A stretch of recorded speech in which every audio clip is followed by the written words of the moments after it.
जो हमारे उत्तर प्रदेश के महासचिव हैं भाई बदर जी, और हमारे बीच में हमारे नोएडा से चलकर आए दिनेश हवाना जी, हमारे बीच में पूर्व महानगर अध्यक्ष भाई शहाबुद्दीन जी, हमारे बीच में हमारे भाई नसीम जी जो बड़ी खूबसूरती से आपको चर्चे पर्चों से बखान करा रहे थे, और हमारे बीच में हमारी प्रत्याशी। और मैं आप सभी का धन्यवाद करती हूँ कि आप सभी बारिश में भी यहाँ पर डटे रहे और अड़े रहे और मेरे लिए खड़े रहे। मैं आप सभी को हाथ जोड़ करके प्रणाम करती हूँ। मैं प्रणाम जोरदार तालियों से आप स्वीकार करें, बताएं कि आप मेरा प्रणाम स्वीकार करते हैं। देखिए, डासना में पहली बार नहीं आई हूँ, मैं ये बता देना चाहती हूँ आपको। मैं तब भी एक बार डासने में आई थी जब रात के 12 बजे हुए थे, मुझसे खड़ा हुआ भी नहीं जा रहा था, मेरी तबीयत इतनी खराब थी। जब ये हिंदू मुस्लिम की यहाँ से चिंगारी उगली थी और मेरे एक भाई पत्रकार साथी अश्वनी गुजर को बिठा लिया था इस भूल में कि ये एक मुस्लिम है, इस भूल में उसको बिठाया गया था। तब भी मैं यहाँ रात को 11-12 बजे आई थी। ये आप भूल जाते हैं, हम लोग नहीं भूलते। आप लोग क्या करते हो, हर बार हर मंच नए लगाने पड़ते हैं हम लोगों को। क्यों हर बार आपको समझानी पड़ती है कि आप अपने चाचा ताऊ के लड़के को वोट देते हैं, आप अपनी बुआ खाला के बच्चे को वोट देते थे? क्यों दे देते हैं आप ये वोट? क्यों अपने वोट को आप बांटते हैं? और सबसे ज्यादा जो इस देश में नफरत हो रही है आप लोगों के साथ, इसका कारण आप खुद है। इसका कारण कोई पार्टी नहीं है, कोई सरकार नहीं है। उन लोगों का काम है चिंगारी छोड़ना और उसमें आप लोग सुलझ जाते हैं। ये आप नहीं समझते हैं। ये दास्ता के जितने भी व्यक्ति हैं यहाँ पर, जितने भी वोटर हैं, जितनी भी जनता है, क्या आप लोगों में कभी इस तरीके की चीजें हुई जो पिछले दिनों आंदोलन के दौरान हुई? नहीं ना? हुई या नहीं? पहले कभी हुई? नहीं। अब क्यों हुई? क्योंकि आपने, सबको पता लग गया कि आप लोग बट गए हो, कहीं बसपा में, कहीं समाजवादी में, कहीं आम आदमी में, कहीं कुछ कहीं कांग्रेस में। सबको पता आप बट गए हो। बंद मुट्ठी जो होती है वो मजबूत होती है। एक उंगली को पकड़ करके ऐसे मरोड़ देते हैं ना, टूट जाती है। बंद मुट्ठी को खोलने में बहुत ताकत लगती है। आप लोगों ने उस मुट्ठी को खोल दिया है, आपने अपने वोट को बांट दिया। ये कहने के लिए आप सभी लोगों के बीच में बार बार मुझ जैसे लोगों को आना पड़ता है। ये बड़ी समस्या है कि आप लोग वोट देखते हो। मैं इतने सारे पोस्टर लगे हुए देख रही हूँ यहाँ पर। किसी की पत्नी यहाँ पर प्रत्याशी है, किसी की है ना, यहाँ पर बहुत सारी पत्नियां प्रत्याशी हैं। प्रत्याशी पति लिख रहे हैं, लेकिन इस देश की जनता को और इस रास्ते की जनता को पत्नी प्रत्याशी नहीं चाहिए, पति प्रत्याशी नहीं चाहिए। जो पार्टी ने कैंडिडेट बनाया हमें वो प्रत्याशी चाहिए। ये ध्यान रखिएगा। ये आपकी प्रत्याशी आपके बीच में शबनम जी खड़ी हुई, अभी आपसे रूबरू हुई थी। ये समाजवादी पार्टी और ये बाबा साहब का संविधान आपको अधिकार देता है चुनाव लड़ने का, और आप चुनाव लड़ती हैं, IAS PCS महिला बनती है। हम भी सम्मान रखते हैं, हमारे घर में भी पर्दा है, ऐसी बात नहीं है, संस्कृति है। लेकिन वो लोग अपनी घरवालियों को आपके बीच में नहीं भेज सकते। जनता की सेवा करने के लिए, जनता से रूबरू होने के लिए और जनता से वोट मांगने के लिए। सोचो, जब वो मांगने के लिए कुछ नहीं भेज सकते अपनी घरवाली को, तो फिर वो आपको देने के लिए क्या भेजेंगे? ये आप सोचिए, ये आप तय करेंगे कि आपको प्रत्याशी पति चाहिए या कि आपको प्रत्याशी ही खुद चाहिए। चाहे वो एक लड़की है, चाहे वो महिला है, चाहे बुजुर्ग है, चाहे नौजवान साथी है। जिस भी मंच पर अगर प्रत्याशी आपको ना दिखे, मैं खुले मन से बोल रही हूँ, सबके घर में पर्दा है। हिंदुस्तान में पर्दे की संस्कृति है। और माँ सीता, उनकी नाक की बाली खो गई थी, उसको पहचान भी नहीं पाए थे लखन जी। इतना पर्दा है हम में भी। लेकिन जब हमें बाबा साहब का संविधान मिला है, संविधान में चुनाव लड़ने की अनुमति मिली महिलाओं को अपनी मर्जी से कपड़े पहनने का अधिकार है, चाहे वो पैंट शर्ट पहने, चाहे वो ये कपड़े पहने, कुछ भी पहने।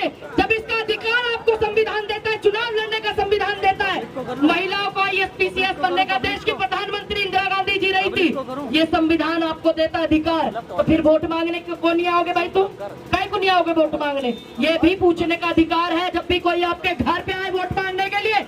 अगर मान लीजिए, मैं आपको बहुत पहली बात बता रही हूँ, जब मेरी उम्र भी कुछ नहीं थी, 8-10 साल होगी, हमारे प्रधान ज्योति महिला थी, प्रधान महिला थी, और उसका पति आकर के खड़ा हो गया था। पुलिस आई थी, कुछ झगड़ा, तो मैंने खुद बोला, चाचा हमें आप नहीं चाहिए, प्रधानी को बुलाओ। हमारी मम्मी ने वोट दिया प्रधानी को, तो हम महिला प्रधानी जो है चाची, उनको बुलाएंगे। और ये ध्यान रखना, मैं ये बात दास्ते के अंदर कह करके जा रही हूँ आप लोगों के बीच में कि सड़कों की और नालियों की फिक्र मत करना, सड़कों की और नालियों की फिक्र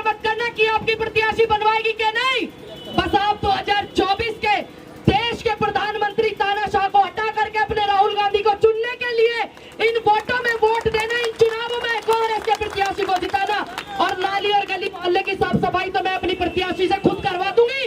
ये आपसे वादा करके जाती हूँ दास्ता की जनता से कि मुझे कोई दिक्कत नहीं है। आप इन्हें जिताएंगे। नाली गली मोहल्ले की सफाई जो नगर निगम के काम होते हैं उसको आप फिक्र मत करना। जब मैं इस मंच पर डांसने में आकर के अपने घर परिवार गांव को सब छोड़ करके इनके लिए वोट मांग सकती हूँ यहाँ पर, तो ये ध्यान रखना, ये हाथ पकड़ के इनका गलियों में डांसना की घुमाऊंगी कि ये काम नहीं हुआ। मोहतरमा आप ये काम कीजिए। मैंने आपके लिए वोट की अपील की थी जनता से डांसने की और आपको इन्होंने जिताया था। और ये भी ध्यान रखना, सबसे विजिल बंद कीजिए, सबसे ज्यादा वोट आप लोगों का बटा है 2022 में।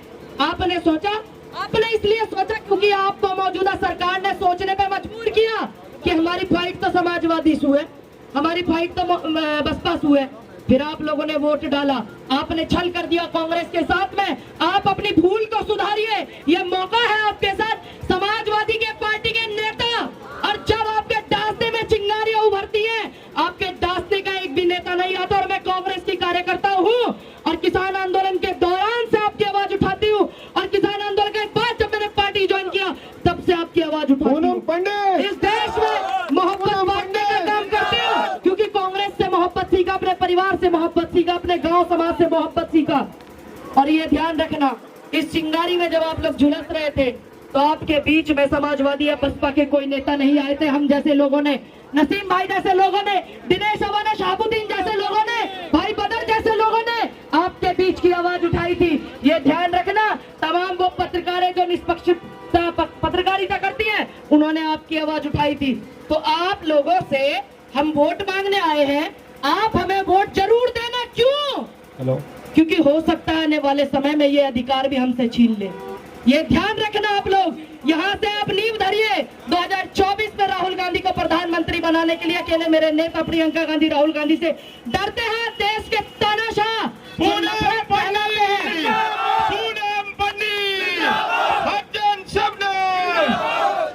नफरत फैलाते हैं वो लोग डरते हैं आपसे।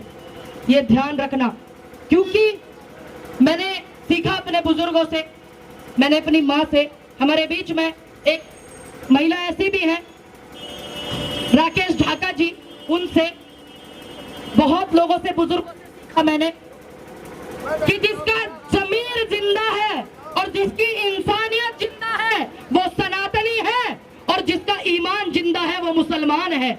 ये ध्यान रखना, जिसका ईमान जिंदा है। कांग्रेस पार्टी ने इस देश पे उपकार किया, फिर देश की जनता ने कांग्रेस पार्टी पर उपकार किया।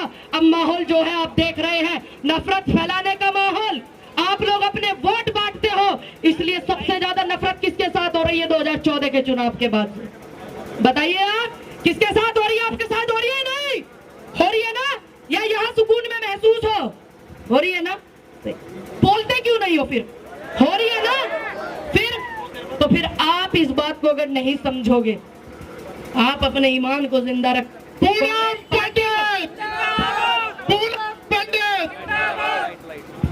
अगर आपने कांग्रेस पार्टी में, ये आपको भी पता है, आपके बुजुर्गों का भी योगदान लगा हुआ है इस देश को आजाद कराने में। मैं गर्व से कहती हूँ कि मेरे बुजुर्गों का योगदान लगा है, इस मिट्टी में खून बहा है मेरे बुजुर्गों का। अगर आपके बुजुर्गों का भी इस मिट्टी में खून बहा है तो पीछे तक हाथ उठा करके मेरी प्रत्याशी शबनम को समर्थन दीजिए। पीछे तक हाथ उठा कर, अगर आपके बुजुर्गों को देश की आजादी, अगर इस देश की आजादी में आपके बुजुर्गों का खून पसीना बहा है तो हाथ उठाकर मेरी कांग्रेस की प्रत्याशी को समर्थन दीजिए। पीछे तक एक भी हाथ नीचे रहा तो मैं मानूंगी कि देश की आजादी में उनके बुजुर्गों का योगदान नहीं है। अगर एक भी हाथ पीछे रहा, क्योंकि ये वो पार्टी है जिसने देश को आजाद कराया। ये वो पार्टी है जो गांधी, नेहरू, पटेल, सुभाष अम्बेडकर, गनी गफ्फार, अब्दुल्ला जी की पार्टी, उनकी विचारधारा तब देश को आजाद कराने वाले एक लोग थे। ये आप अच्छे से जानते हैं कि इस देश को आजाद कराने में दो तरह के लोग आए हुए थे। ये बेहतर तरीके से आप लोग जानते हैं। कौन कौन ये चाहता है कि मैं फिर से आऊं डांसने में? अगर आप लोग चाहते हैं कि मैं फिर से आऊं तो आप मेरे प्रत्याशियों को जिताने का काम करें। और आसपास में जहां भी कोई कांग्रेस का कैंडिडेट खड़ा है, ये नौजवान साथी खड़े सिर्फ मोबाइल लेकर के नहीं है, अब तो जियो का डाटा भी फ्री नहीं है। ये ध्यान रखिएगा। आपकी जो बेरोजगारी फैलाने का फ्री डाटा देने का काम किया था ना इन्होंने, अब तो वो भी नहीं रहा। आप लोगों का काम है कि आप आवाज को बुलंद करें, अपनी वोटों को ना बटने दें। जो सम्मान इस देश में कांग्रेस ने देश को दिया है और आप लोगों को दिया, इस भारत की जनता को दिया है, नौजवान को, और हम जैसी बेटी और ये शबनम जैसी बेटियां आज जो चुनाव लड़ सकती है, ये संविधान के और कांग्रेस पार्टी की देन है। ये लोग महिला विरोधी है, ये भी आप ध्यान रखिएगा। आपकी महिलाएं जब दिल्ली में बैठी थी ना, तो डंडे बजाए जा रहे थे। इस बात को आप मत भूलना और ये ध्यान रखना। प्रियंका गांधी जी बैठी थी आपकी महिलाओं के समर्थन में और उन्होंने गालियां खाई थी, उन्होंने गालियां खाई थी। ये ध्यान रखना, भूलना मत, क्योंकि ये ऐसे लोग हैं, ये हर बेटी को, ये देश के पूर्व प्रधानमंत्री राजीव गांधी जी की पत्नी श्रीमती सोनिया गांधी जी का अपमान कर सकते हैं। अगर आपकी एकता नहीं रही इस हिंदुस्तान के अंदर, तो ये ध्यान रखिएगा कि आप तो सिर्फ जनता है या आपका क्या हाल करेंगे। ये आप मत भूलना कि आपने इनको 22 में वोट नहीं दिया, आपकी सरकार नहीं है तो आप कमजोर हैं। कांग्रेस का एक एक कार्यकर्ता इनकी आंखों में आंखें डालकर इनसे सवाल करता है, क्योंकि हमारे नेता भ्रष्ट नहीं है, इन्होंने बहुत बदनामी करने की कोशिश। अगर आप लोग मेरी प्रत्याशी, कांग्रेस की प्रत्याशी को जिताते हैं, तो मैं आपसे वादा करके जाती हूँ कि जिस निष्पक्षता से इस देश में देश की जनता की आवाज उठाती हूँ, देश के भाईचारे को बरकरार रखती हूँ, उसी आवाज को मैं सदा उठाती रहूंगी। ये भी आप ध्यान रखना, कहीं ऐसा ना हो जाए कि ये लोग 2024 में फिर से आ जाए और आप लोगों को आवाज उठाने का मौका भी न दे। ये आपको समझने की जरूरत है। ये जो आपका वोट बढ़ता है ना 4 पार्टियों में, ये कारण आप खुद हैं कि जो आप लोगों के साथ इतनी नफरत होती है। क्या दिखते हैं आपके? 4 बार के मुख्यमंत्री बनाया था आप लोगों ने, वोट देकर के समाजवादी के, बसपा के मुख्यमंत्री आपने 4 बार बनाए। वो लोग आपके बीच में आते हैं जब आपके साथ कुछ होता है। एक ट्वीट करने से राजनीति नहीं होती, जनता के बीच में जनता के नेता को जाना पड़ता है। चाहे वो हाथरस कांड हो, चाहे वो लखीमपुर कांड हो, चाहे वो किसानों का मामला हो। मेरी नेता प्रियंका गांधी और राहुल गांधी जाते हैं किसान आंदोलन को समर्थन करने के लिए। सबसे पहले मेरे नेता राहुल गांधी ट्रैक्टर लेकर चले थे, ये सब आपको पता है। ट्रैक्टर लेकर के वो चले थे पंजाब से, और आज दिल्ली में जंतर मंतर पर हमारी बहनें जो मेडल लेकर के आती है, आंदोलन कर रही है भारतीय जनता पार्टी के ब्रजभूषण के खिलाफ। कोई नेता उनको नहीं देखता, तो मुझे गर्व है इस बात का कि मेरे नेता वहां पर पहुंची करने के लिए। हम लोग वहां पर गए और उनको समर्थन किया। क्यों? हम जानते हैं वो देश का स्वाभिमान है, वो मेडल लेकर के आई है, देश की इज्जत बढ़ाई है उन्होंने। इन नेताओं को बस अपने नेताओं की फिक्र है। आप लोगों से फिर कह के जा रही हूँ, यहाँ डासना की जनता से आप अपने वोट को मत बांटना। मैंने अपने लोगों को बहुत समझाया और समझाने की बार बार कोशिश करती हूँ। आप मेरे अपने, अगर मैं आपको नहीं समझाऊंगी तो मैं किसको समझाऊंगी? फिर आपके लिए मुकदमे, हेलो, फिर आपके लिए सिर्फ मुकदमे लेने, आंदोलन खाने, डंडे खाने, ये काम ही नहीं रह जाएगा हमारा। इस देश में किसान के ही बच्चे को आप अधिकार देना, जो आपके बीच के हो उनको अधिकार देना कि अगर वो आपके लिए मुकदमे खाए, डंडे खाए, आपके लिए लठ खाए, तो आप उन्हीं को जिताना, ताकि वो आपकी आवाज और आपके दर्द को समझ सके।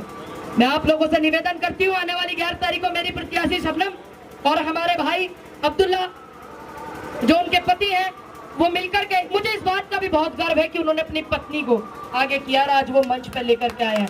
ऐसे भाई होना भी जरूरी है, जो अपनी पत्नी, अपने बहन, मुझे अपने भाई पे भी गर्व है, मुझे अपनी माँ पे भी गर्व है कि आप लोगों की आवाज उठाने के लिए मुझे आप लोगों के बीच में भेजती है। ये आप ध्यान रखना कि जिस तरीके से एक बहन आपके बीच में खड़ी, अपनी बेटी अगर कोई आवाज बुलंद करती है तो आप उसको समर्थन करना, आप उसको सपोर्ट करना, ताकि आपके बीच की आवाज उठा सके। अगर मानो कि दुनिया सारी एक जैसी हो जाए, नफरती बिल्ले थोड़े कम है, मोहब्बत के ज्यादा है हिंदुस्तान में, तभी ये लोग पनप नहीं पाते हैं। मान लीजिए अगर मेरे भाई भी, मेरी माँ भी ये कहते कि तू मत उठा किसी की आवाज, तो कितना गलत हो जाएगा, है ना? किसी न किसी को तो आवाज उठानी पड़ेगी।